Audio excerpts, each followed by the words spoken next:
The individual recognized by history as Albert Einstein was born on March 14, 1879, in the city of Ulm, located in the southern part of what was then the German Empire.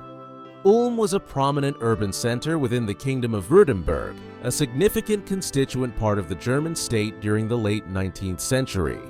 His father was Hermann Einstein, an Ashkenazi Jew originating from Buchau in Württemberg. Hermann had demonstrated academic prowess and a strong aptitude in the realm of applied mathematics during his studies in Stuttgart, the capital of Württemberg, in his younger years.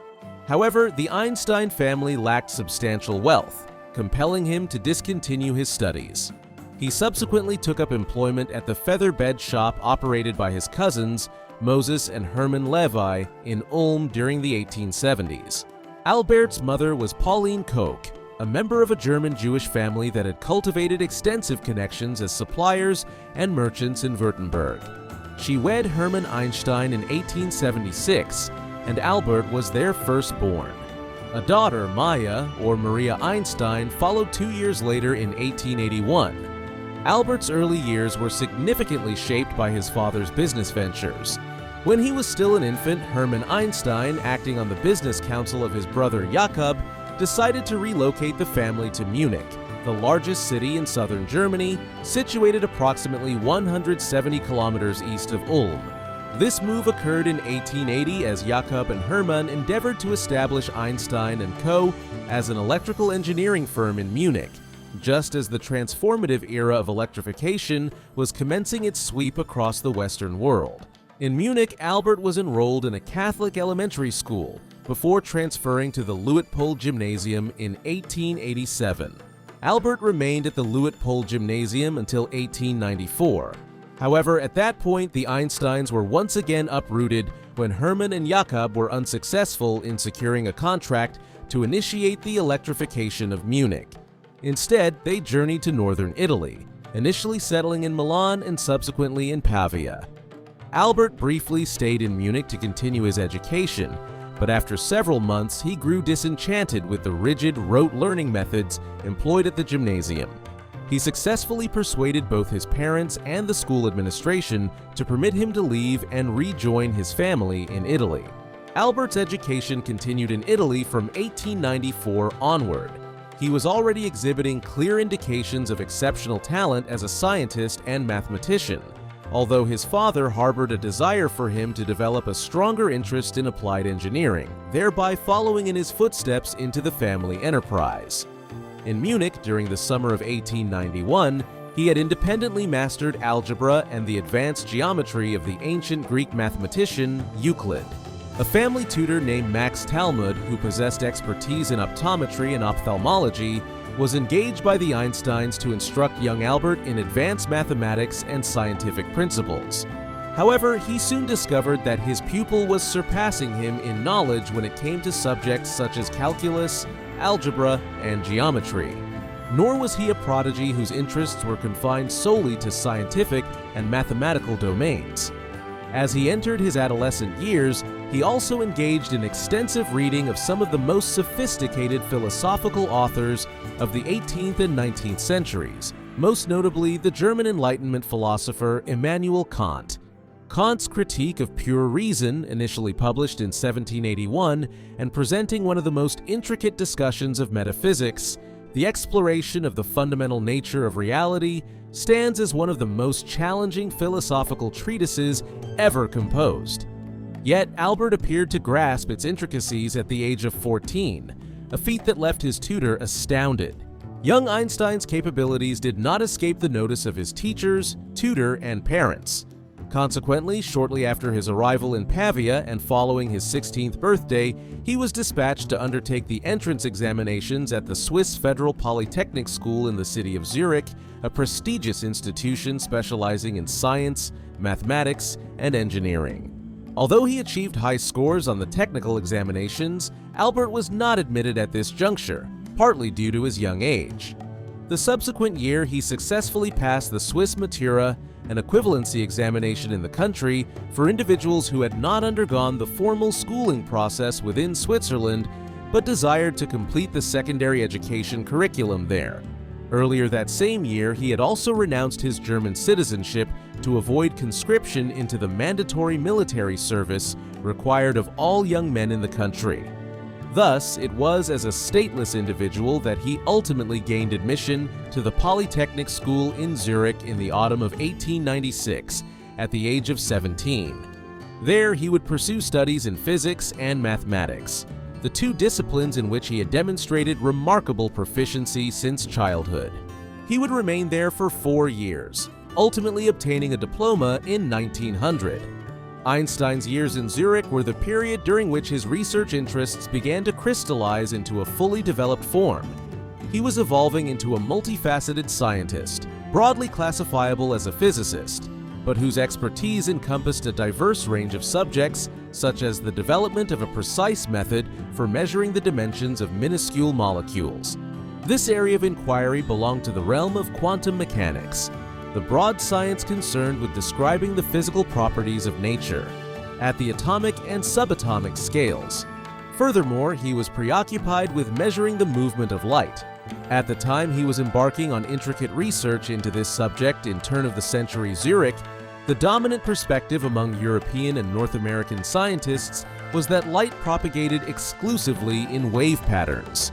As would become evident in the ensuing years, Einstein harbored doubts about this theory, believing that an additional layer of complexity existed within the mechanism governing the travel of light.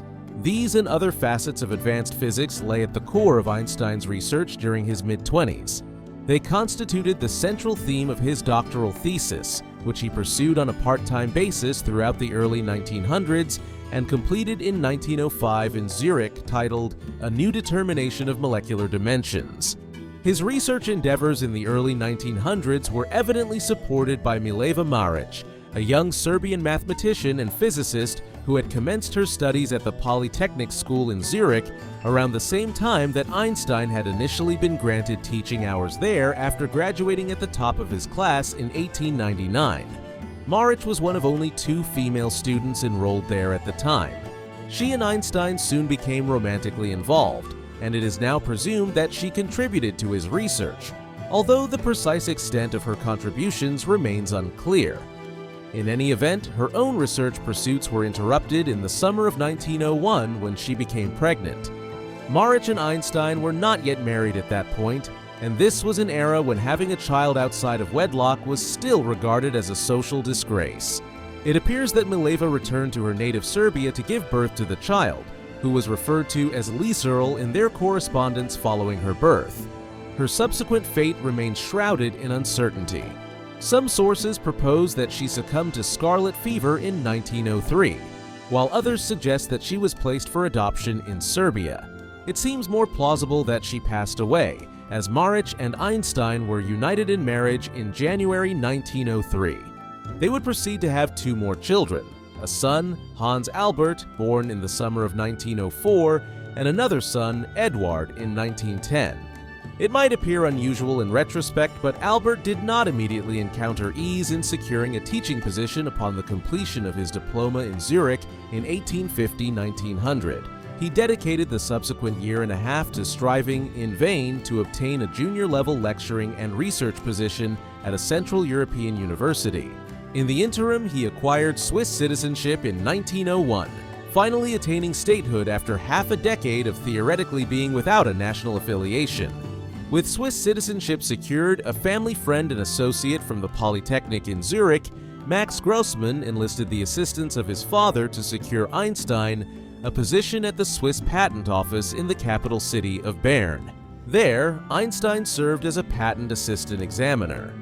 In essence, this entailed Albert being tasked with evaluating the merits of various inventions and devices presented to the patent office by individuals seeking to have their intellectual ownership of their creations recognized, ensuring that proper credit was attributed to them and that they could derive financial benefit.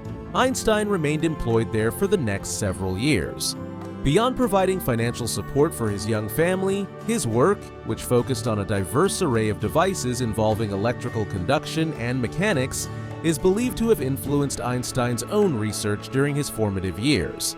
The manner in which Einstein emerged from near total obscurity within the developed world's scientific community to become one of Europe's preeminent physicists in the mid-20th century constitutes one of the most remarkable narratives in the history of science. While he was finalizing his doctoral studies and working at the patent office in Bern during the first half of the 1900s, Einstein was concurrently preparing a series of papers for publication in the Annalen der Physik, one of the world's leading academic journals dedicated to the study of physics, which had been published in Germany since 1799. This endeavor ultimately culminated in 4 distinct research papers, all of which were published in the journal in 1905. Individually, these papers made substantial contributions to various subfields within the study of physics. Collectively, they have been deemed to represent a revolution in humanity's understanding of the molecular and atomic dimensions of the natural world and the advancement of modern physics. Consequently, the year 1905 is commonly referred to by biographers of Einstein and historians of Western science as the Annus Mirabilis, or Miracle Year, of Einstein's career. The first of Einstein's 4 papers of 1905 was titled On a Heuristic Viewpoint Concerning the Production and Transformation of Light, and was published on June 9th. This paper provided the first explanation of what is known as the photoelectric effect. The photoelectric effect describes the phenomenon where electrons are emitted when electromagnetic radiation, such as light, interacts with a material or substance. The electrons emitted during this process are referred to as photoelectrons. Prior to Einstein's description of the photoelectric effect in 1905, the prevailing consensus among physicists was that light propagated in a manner analogous to waves in the ocean. However, Einstein elucidated that the photoelectric effect implied that light also traveled in what he termed as a finite number of energy quanta, which moved without division and could only be absorbed or generated as whole entities. This not only clarified many previously unknown aspects of the nature of light and electrons, but also had profound implications for understanding how light of a specific frequency could impart sufficient energy to liberate an electron. This built upon work conducted by physicists such as Max Planck in prior years. But Einstein's paper introduced extensive new details regarding the interaction of energy and light through the photoelectric effect. This had significant ramifications for practical applied physics, and many years later, this discovery would be directly cited when Einstein was awarded the Nobel Prize for Physics, although it was not until the mid-1920s that his findings gained full acceptance among physicists.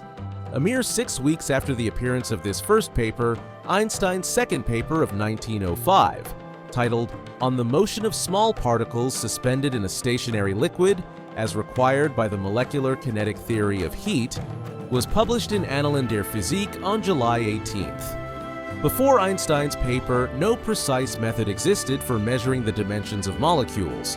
However, several scientists in the 19th century, such as John Dalton, had observed that chemical substances tended to combine or decompose in weighted proportions, suggesting that they were all composed of a yet unidentified physical molecule common to all matter.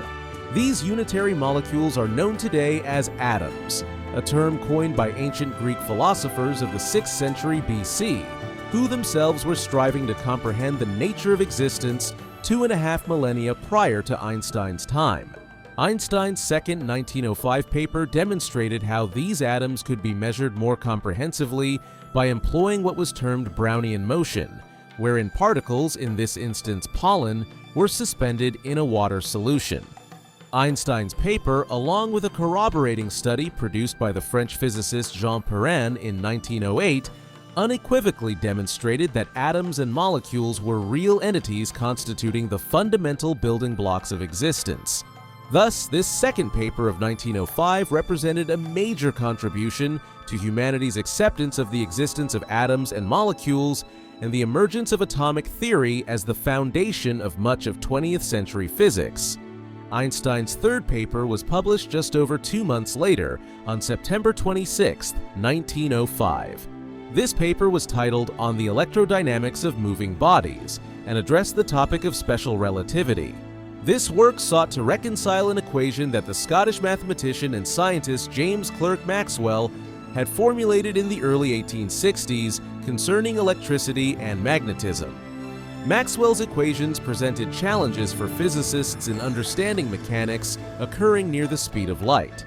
In response to this problem, Einstein presented his special theory of relativity, or special relativity, in his 1905 paper. This theory posited that the speed of light remains constant for all observers, irrespective of the motion of the light source or the observer of the light source. This contradicted the idea proposed over 2 centuries earlier by Isaac Newton, which held that the speed of light is not a fixed quantity. Furthermore, Einstein's special theory of relativity correctly postulated that when 2 objects are involved in relation to light, there exists no absolute way of determining which is in motion and which is not. Einstein had arrived at this realization while traveling on a streetcar in Bern in the early summer of 1905 and observing the clock tower in the city center. He realized that if his streetcar were to suddenly commence traveling at the speed of light, the clock hands on the tower would instantaneously appear to have ceased moving.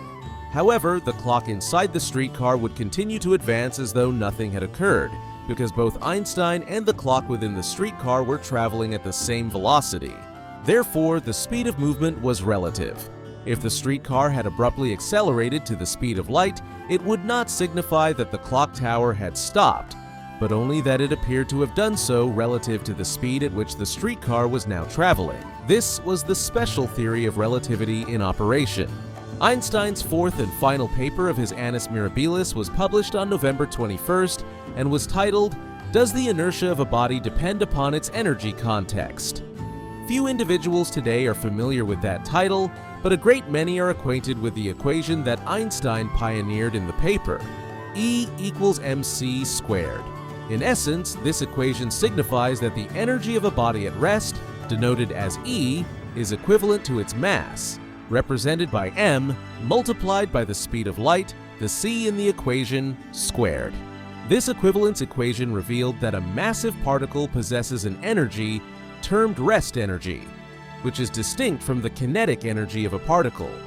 This would come to be known as mass energy equivalence and underscores how the rest energy of a particle, such as the nucleus of an atom, could be so immense as to result in the release of a tremendous amount of light and thermal energy if the particle were sufficiently disturbed. As will be seen, the practical application of this equation was to have devastating consequences in later decades, and Einstein subsequently came to regret this aspect of his research. Einstein's groundbreaking research findings, published in 1905, swiftly garnered the attention of the European scientific community. However, during a period when individuals still relied on the dissemination of physical copies of academic journals and word-of-mouth communication for research to be disseminated, it took several years for the full significance of his findings to become apparent across Europe. As they did, they brought about a transformation in his career. By 1908, he secured a teaching position at the University of Bern, enabling him to relinquish his post at the Patent Office. The following year, he was appointed to a newly established chair of theoretical physics that had been created at the University of Zurich. He remained there for the subsequent 2 years. During this time, he continued to refine certain points he had articulated in his 1905 papers, while also embarking on the development of the theory of general relativity as an outgrowth of his work on special relativity. The theory of general relativity posits that the observable gravitational attraction between two masses arises from the warping of space and time by those two masses. This research made significant initial contributions to the scientific understanding of black holes and other massive objects within the universe. In 1911, Einstein departed Switzerland after residing there for over 15 years, to assume a new position that had been offered to him at the Charles Ferdinand University in Prague, the oldest university in what is now Czechia, but which was then a constituent part of the Austro-Hungarian Empire. Concurrently, he was offered Austrian citizenship. Although he spent just over a year there, he published more than a dozen papers on subjects such as the mathematics of radiation, quantum theory, and gravitation. Before long, a new offer beckoned him back to Switzerland. This was an invitation to teach at his former alma mater, the Polytechnic School in Zurich. He was there by the summer of 1912 and would dedicate the next year to delivering lectures to classes that were increasingly cognizant of the burgeoning renown of the German physicist, while also conducting research on problems related to gravitation and molecular heat. A substantial portion of this latter work was undertaken in collaboration with Marcel Grossmann, the Swiss colleague who had attended the Polytechnic with Einstein in the late 1890s, and whose family had assisted him in securing his earlier position at the Bern Patent Office. In the spring of 1913, less than a year after assuming his position in Zurich, Einstein received a visit in Switzerland from Max Planck and Walter Nernst, two of the most prominent scientists of the age. Both were based in Berlin and had traveled to Zurich with the express purpose of persuading Einstein to return to his native land to accept a position at the University of Berlin. The offer encompassed automatic membership in the Prussian Academy of Sciences, as well as his appointment as director of the Kaiser Wilhelm Institute for Physics. This would afford Einstein the opportunity to concentrate on his research and assemble a team of researchers around him. It was an offer he found irresistible, further enhanced by the prospect of proximity to his cousin Elsa, who resided in Germany and with whom Einstein had commenced frequent correspondence since the spring of 1912. Thus, in early 1914, Albert made the move to the German capital. His first wife, Mileva, initially agreed to relocate with their two sons.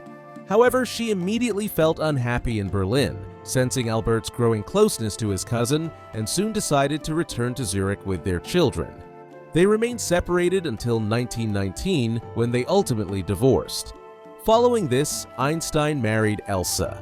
By that time, both she and Albert were in their 40s, and this second marriage of Einstein's did not produce any additional offspring, although Albert became stepfather to Elsa's two daughters from her previous marriage. Einstein's arrival in Berlin was promptly disrupted by the outbreak of the First World War.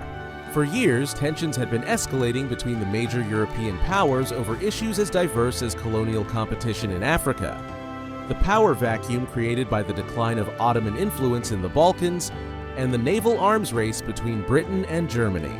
These tensions culminated in the summer of 1914 in the outbreak of a pan-European war that rapidly evolved into a global conflict. Upon its eruption, and with Germany's invasion of neutral Belgium as a tactic to swiftly strike at northeastern France, drawing widespread international condemnation, a document titled Manifesto of the 93, addressed to the civilized world, was soon being circulated within Germany. This initiative was spearheaded by figures such as Adolf von Baeyer, the 1905 recipient of the Nobel Prize in Chemistry, and Paul Ehrlich, the 1908 recipient of the Nobel Prize in Medicine for his groundbreaking work in chemotherapy. It effectively constituted a letter from dozens of eminent German academics, expressing their endorsement of Germany's war effort. Einstein, a lifelong pacifist, declined to sign it. Instead, in collaboration with several other German academics, he drafted the Manifesto to the Europeans. This document articulated the notion that Europe's shared cultural heritage could be leveraged to bring the war to a swift resolution. Regrettably, their aspirations were not realized, and the war was destined to persist for 4 more years of relentless conflict, followed by additional years of revolution and civil strife across much of the continent. Notwithstanding the ongoing war, Einstein was able to embark on new research in a focused manner in Berlin from 1915 onward, as the initial shock of the war's outbreak subsided. However, it was not until 1917 that the Kaiser Wilhelm Institute was finally established in Berlin, with Einstein serving as its inaugural director. Funding and administrative delays stemming from the war effort had postponed its inception. He would serve as the institute's head for the next 16 years.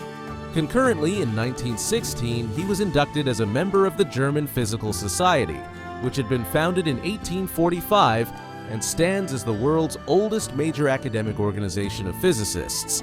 International accolades would also follow in the years ahead, including membership in the Royal Netherlands Academy of Arts and Sciences in 1920 and admission as a foreign member in 1921 to the Royal Society, arguably the world's most prestigious scientific society, with origins dating back to 1660 when it was established in London. Such honors aside, Einstein continued to break new ground in his research during the mid-1910s. For instance, in 1916, he hypothesized the existence of gravitational waves, which are essentially ripples in the curvature of space-time. These could not be detected using the instrumentation available in the early 20th century. However, in 2016, a century after Einstein predicted their existence, they were finally confirmed by American scientists. He was also beginning to theorize the existence of what we now know as black holes, regions in space where gravity is so intense that neither light nor particles can effectively escape, and which distort both space and time. As with so much of his other work, his contributions to the understanding of black holes were pioneering, paving the way for many of his successors to develop detailed accounts of the fundamental building blocks of the universe later in the 20th century. He could, however, also be mistaken. In 1917, he began working on what he termed the cosmological constant, a theory that posited the existence of a static universe. Many years later, when the American astronomer Edwin Hubble discovered the recession of nebulae in the universe, Einstein realized his earlier theory of the cosmological constant was incorrect and referred to it as his, quote, biggest blunder throughout his career. His other major research project of the war years, however, was far from a blunder. Einstein had been engaged with the concept of relativity for over a decade, and special relativity had been the subject of one of his acclaimed papers of 1905. Yet, it was not until the mid-1910s that he began to finalize his research on the subject of general relativity. The general theory of relativity articulated the geometric theory of gravitation. This represented a significant departure from Newtonian concepts of gravity, explaining gravitational pull and the full complexity of geometric gravity as it applies to the universe as a whole, not merely individual planets. There is an ongoing scholarly debate as to who actually first arrived at the general theory of relativity.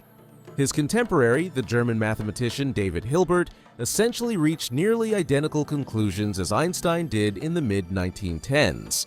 As with Charles Darwin and Alfred Russel Wallace, who both broadly developed the theory of natural selection concurrently in the mid-19th century, both Einstein and Hilbert were in communication with each other. Einstein had visited the University of Göttingen, where Hilbert was working, in 1915 to present lectures on his own findings. What appears relatively certain is that Einstein and Hilbert exerted a mutual influence on each other, to the extent that they both arrived at the same conclusions concerning general relativity within days of each other in the winter of 1915. In late 1918, Europe and the wider world began to emerge from the grip of the First World War. However, in some nations, such as Russia, Hungary, Turkey, and Ireland, the war's conclusion witnessed the onset of bitter civil conflicts that surpassed anything those countries had experienced during the war itself. Nevertheless, with the restoration of some semblance of normal life, academic discourse resumed in full, and research began to be disseminated widely once more. Consequently, Einstein and Hilbert's work on the general theory of relativity reached a broader audience within the community of European and American physicists. As it did, there was a growing appreciation of the groundbreaking nature of their studies. Then, in the summer of 1919, the theory was confirmed as accurate by Sir Arthur Eddington, an English astronomer and mathematician, during a solar eclipse. This time, the popular newspapers seized upon the story, proclaiming that Einstein's theory had overturned the model of the universe developed by Isaac Newton nearly 250 years earlier. Given all of this, it is perhaps unsurprising that in 1921, the Nobel Foundation in Stockholm decided to award Einstein the Nobel Prize for Physics. They specifically cited his work in discovering the photoelectric effect in his 1905 paper in the award designation. However, it could just as easily have been awarded for a wide array of research findings over the preceding 15 or so years. Receipt of the Nobel Prize in 1921 and the opening up of the world during the boom years of the 1920s, after years of war and social discord, prompted Einstein and Elsa, whom he had recently married, to embark on international travel. In early April 1921, they sailed into New York City, where the couple were greeted by the mayor, John Francis Hylan, and a delegation comprising some of the most senior members of the city's Jewish community. Weeks of lectures and receptions ensued, notably at Columbia University in New York and Princeton University in New Jersey. Later that month, Einstein met with President Warren Harding at the White House. Subsequently, they departed for a Pacific voyage to the Empire of Japan, followed by visits to Singapore and India, before reaching the Middle East. There, Einstein visited Palestine, which had become subject to a British mandate following the conclusion of the First World War, and where the Jewish Zionist movement was striving to establish a new state for the world's Jewish population after centuries of dispersal across the globe. Afterward, he returned to Germany. However, the 1921 to 1922 trip marked the beginning of a pattern of significant journeys to various parts of the world. For instance, in 1925, he visited South America, spending weeks in Argentina, Uruguay, and Brazil, nations that were experiencing economic and social booms in the early 20th century, and where Einstein was revered within the academic community. In the mid-1920s, Einstein became embroiled in a scientific debate that garnered widespread attention at the time. This debate involved himself and Niels Bohr, a Danish physicist who had been awarded the Nobel Prize in Physics in 1922, 12 months after Einstein had received the same honor. A disagreement had been brewing between Einstein and Bohr throughout the mid-1920s concerning their differing interpretations of quantum theory. Much of this centered on Bohr's refusal to accept that photons, whose existence Einstein had first theorized in 1905, were real entities. He did not concede their existence until 1925, and even then, their debates continued to rage over other elements of their respective perspectives on quantum mechanics.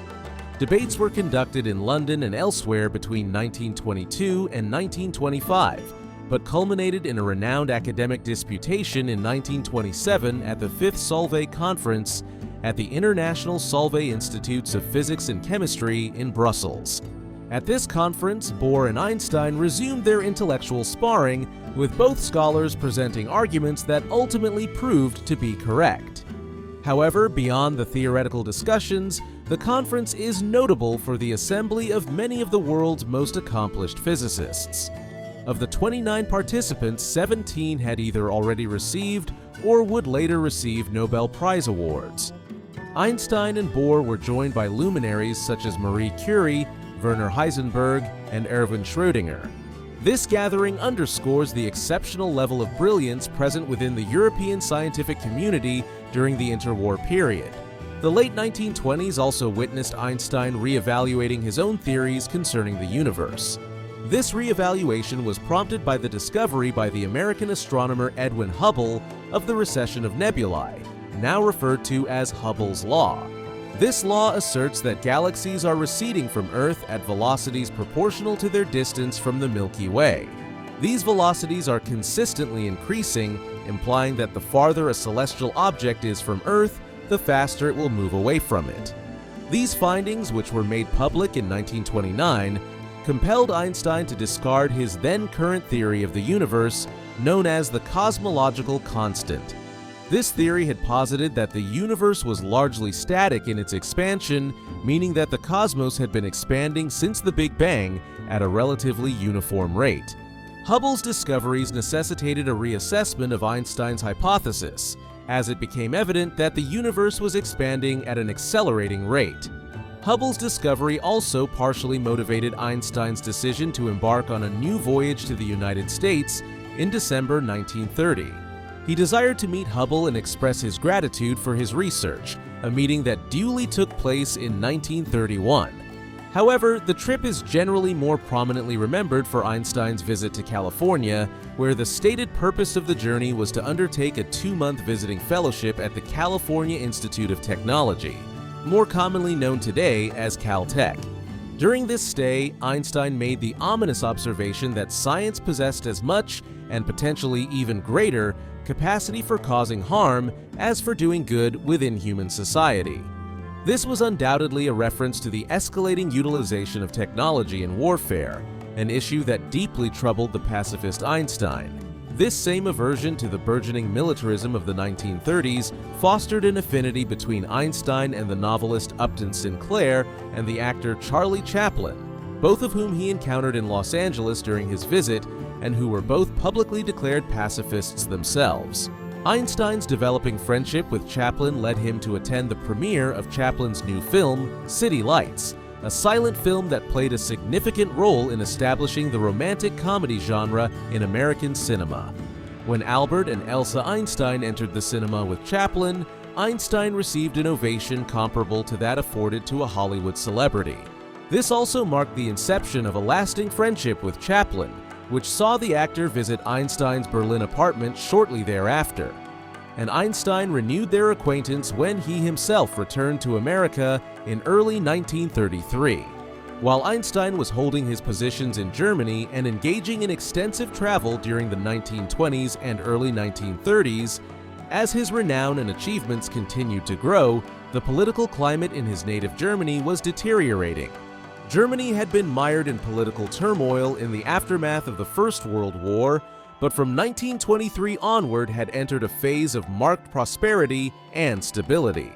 This stability was shattered in late 1929, when the stock markets on Wall Street in New York City experienced a crash, triggering a profound economic depression that swept across the developed world. In Germany, as millions lost their employment and economic security, a substantial segment of the population turned, in national elections, to the vehemently anti-Semitic National Socialist German Workers' Party, or Nazis, under the leadership of Adolf Hitler. In Reichstag elections in 1932, they emerged as the largest political party in Germany, and in the early months of 1933, Hitler assumed the position of Chancellor of the country. Within weeks, the party effectively transformed Germany into a single-party, fascist state. This development was exceedingly ominous for the country's Jewish population and for individuals like Einstein. While in the United States, he decided against returning to Germany. Instead, the Einsteins established themselves in America after a brief sojourn in Antwerp, Belgium, where Albert surrendered his German passport to the German embassy and renounced his citizenship. In Berlin, the Nazis had already conducted 2 searches of his apartment due to his Jewish heritage, and over the ensuing year or so, Jewish academics such as himself were systematically ousted from their positions across Germany. In the United States, following his decision to seek permanent residency there in 1933, Einstein swiftly secured a position at the Institute for Advanced Studies at Princeton University in New Jersey. This was the institution where he would spend the most extended portion of his career. Aside from a directorship at Brandeis University in Massachusetts in the mid-1940s, Einstein was primarily affiliated with Princeton for the remainder of his life. During the mid to late 1930s, Einstein undertook some further significant work here on the East Coast of America. A particularly noteworthy engagement arose from a collaboration with Nathan Rosen, a Jewish-American physicist. Together, Einstein and Rosen developed a model of what a wormhole might resemble. Wormholes are theoretical structures that could potentially connect disparate points in space-time. At the time that Einstein and Rosen formulated their theoretical wormhole bridge, they were a relatively novel concept. However, they have subsequently come to constitute a fundamental aspect of theoretical writings on space travel. In due course, they became a staple of science fiction literature from the mid-20th century onward.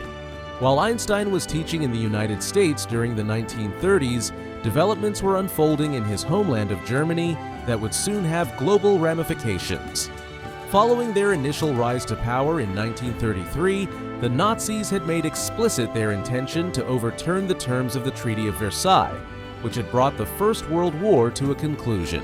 In the mid-1930s, they commenced the rearmament of Germany, enlisting hundreds of thousands of soldiers into the military and constructing thousands of tanks, fighter planes, and bombers. Subsequently, beginning in the spring of 1938, the Nazis employed diplomatic coercion to annex Austria into a Greater Germany and to seize territory from its other neighbors, such as Czechoslovakia and Lithuania.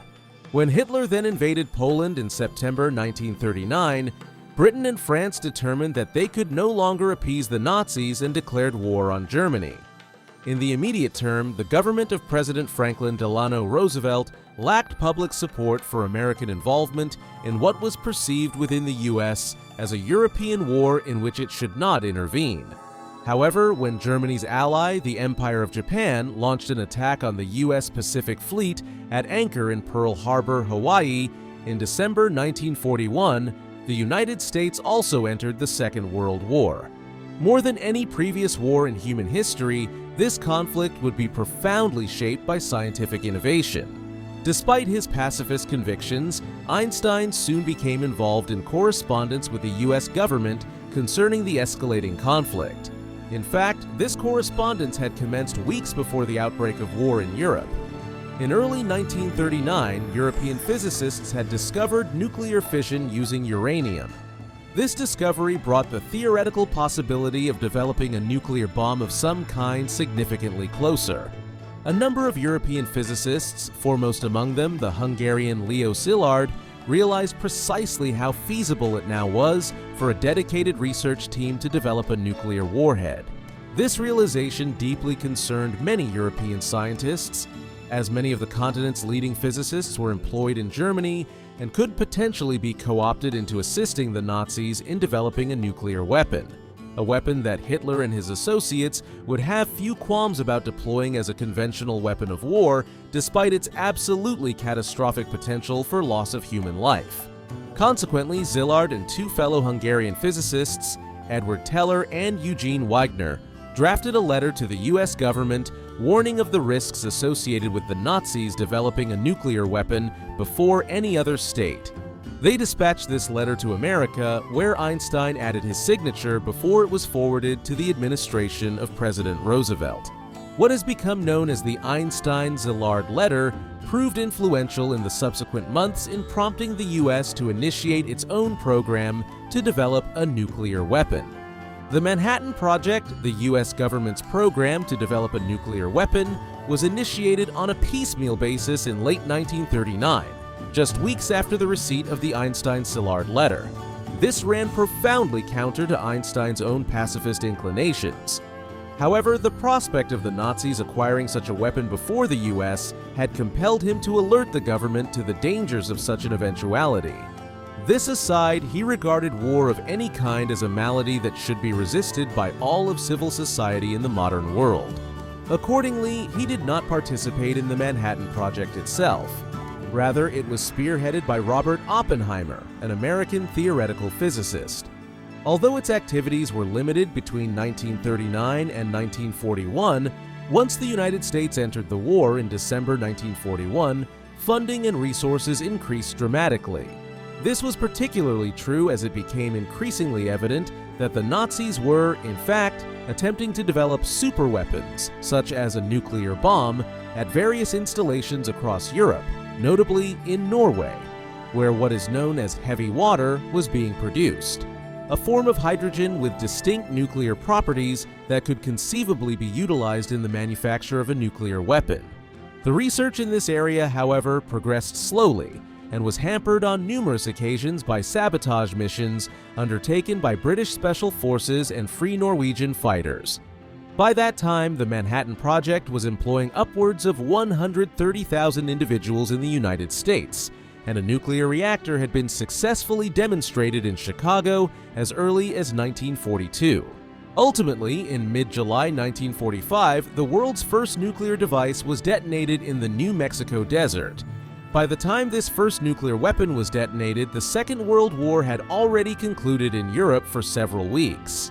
However, due to the agreed-upon Allied policy of postponing the conclusion of the war in the Pacific against the Empire of Japan until after Nazi Germany had been defeated, the conflict was still raging there by the summer of 1945. Consequently, the administration of President Harry Truman swiftly decided to deploy the new weapon against Japan, believing that doing so would ultimately save over 1 million lives if it compelled Japan to surrender promptly. Thus, on August 6, 1945, the first nuclear weapon used in warfare was dropped on the city of Hiroshima, resulting in the deaths of upwards of 75,000 people on the first day and an additional 60,000 or so in the ensuing months due to radiation sickness. 3 days later, a second nuclear device of a slightly different configuration was dropped on the city of Nagasaki, claiming the lives of upwards of 80,000 individuals across the initial blast zone and as a consequence of the aftereffects. Japan did indeed surrender quickly. However, Einstein was horrified by the ferocity of the attacks and their fallout. Shortly after the bombings, he declared, "The time has come now when man must give up war. It is no longer rational to solve international problems by resorting to war."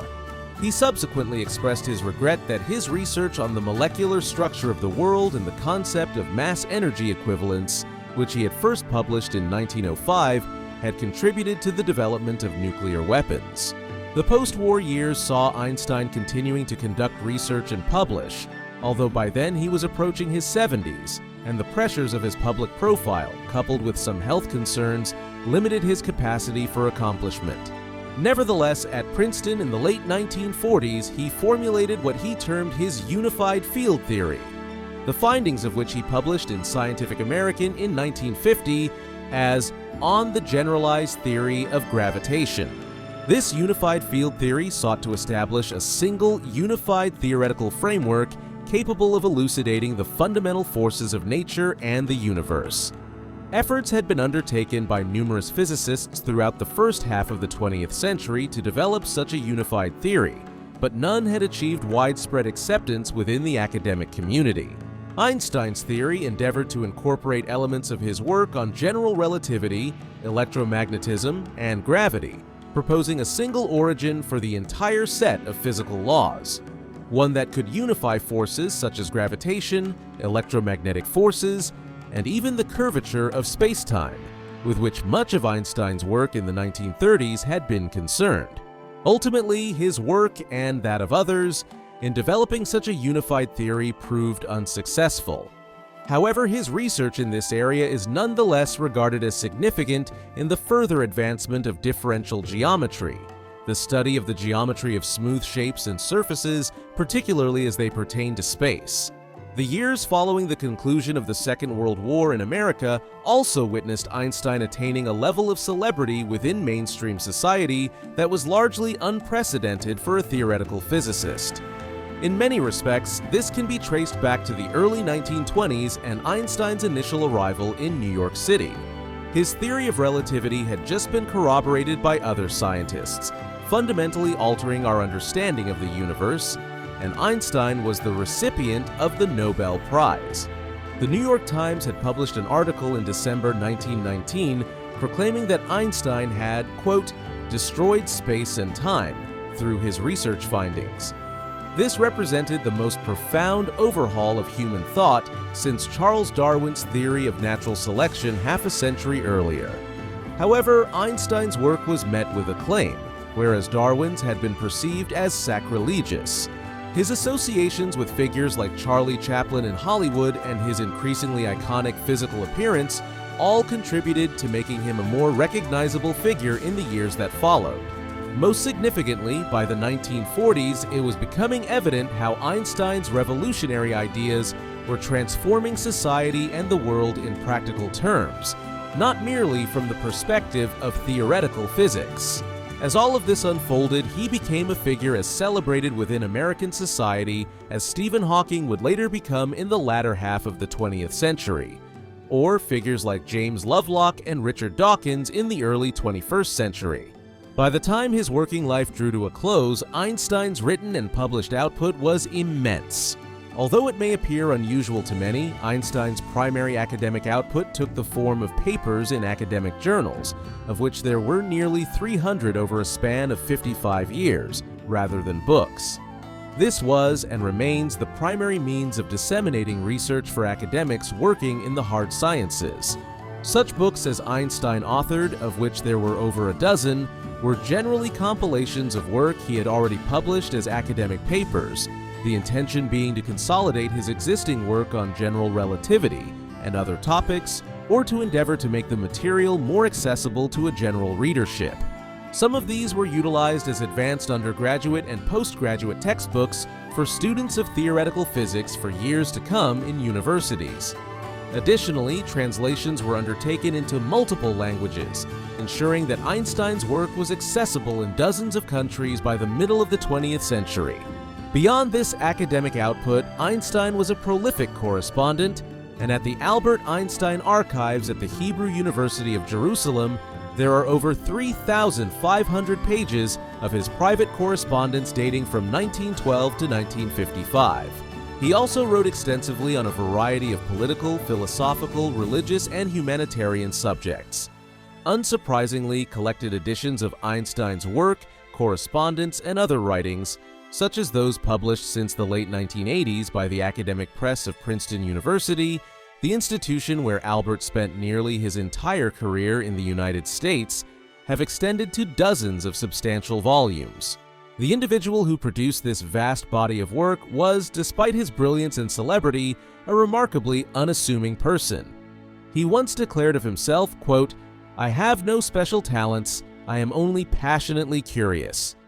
He never acquired the trappings of wealth or fame, and indeed visitors to his home in Berlin in the 1920s or in America during the post-1933 period were generally struck by the modesty of the dwelling, where the most extravagant embellishment was typically a piano, enabling Einstein to play the classical music he adored. His family life, it must be acknowledged, was fraught with difficulties.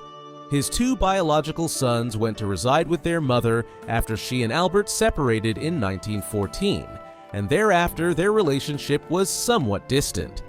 Hans later immigrated to the United States in 1938, where they reconnected. However, Eduard remained in Europe and, despite maintaining correspondence with his father, never saw him again after Albert's departure for America in the early 1930s. Eduard subsequently developed psychiatric issues and was institutionalized in Zurich. Albert's marriage to Elsa also experienced strain long before her passing in New Jersey in 1936, and it has been widely speculated that Einstein retreated into his scientific inquiries at times as a refuge from his own shortcomings in emotional relationships. Politically, he was humane, harboring a lifelong aversion to violence and war. He deeply admired Mahatma Gandhi and his non-violent opposition to British rule in India, and the two became correspondents.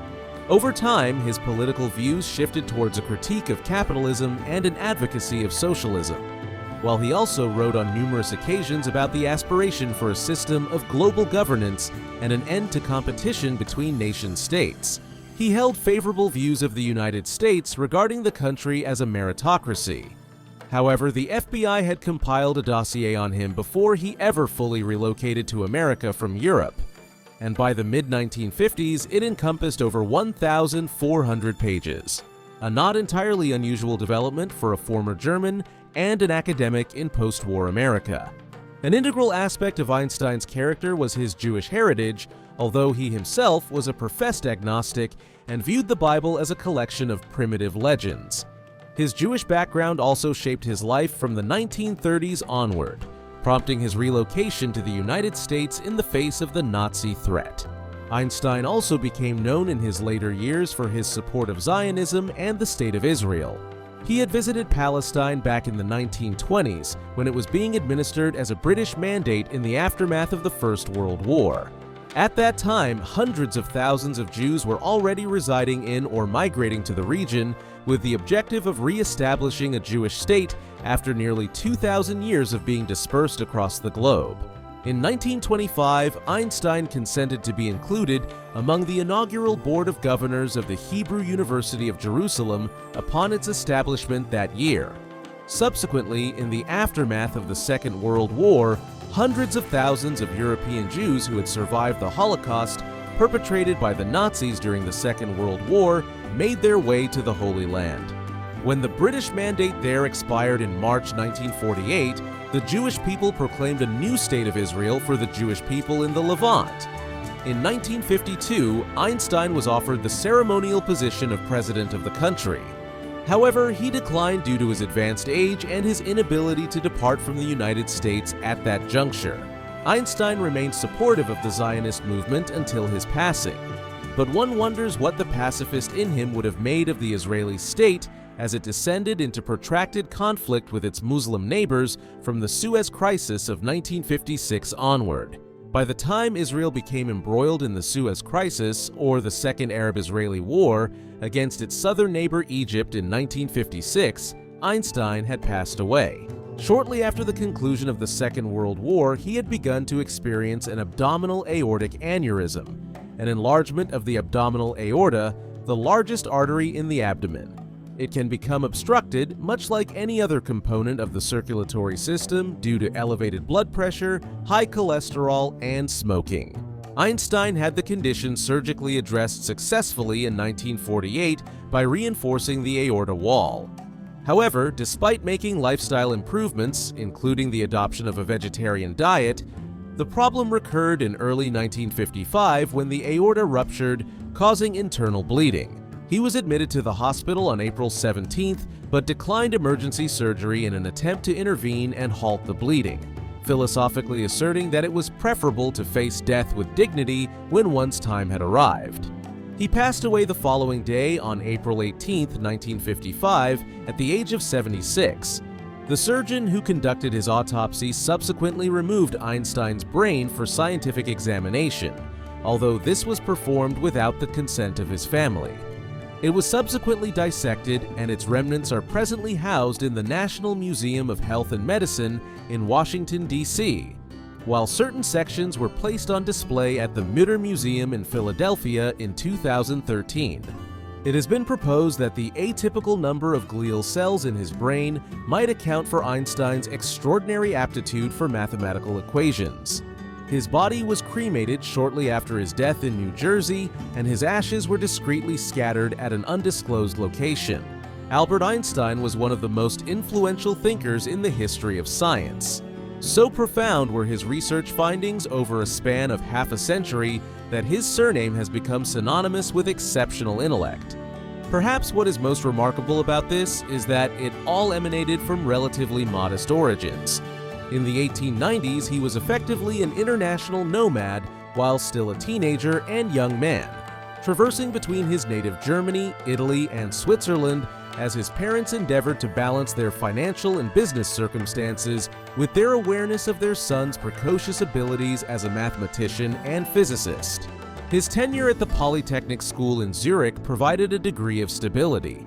However, Central Europe's universities deemed him unsuitable for employment upon the completion of his initial studies there, and instead he spent several years working at the Swiss Patent Office in Bern.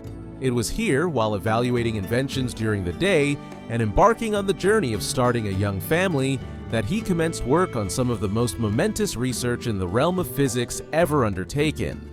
The outcome, in the Annus Mirabilis of 1905, comprised 4 groundbreaking studies that revolutionized humanity's comprehension of the nature of the universe, simultaneously revealing the existence of photons and the nuclear and atomic building blocks of existence. 1905 altered everything. In the ensuing years, Einstein was promoted year after year to increasingly prominent academic positions, ultimately attaining the pinnacle of European academia in Berlin just as the First World War erupted. Amidst that catastrophic conflict, he formulated the general theory of relativity.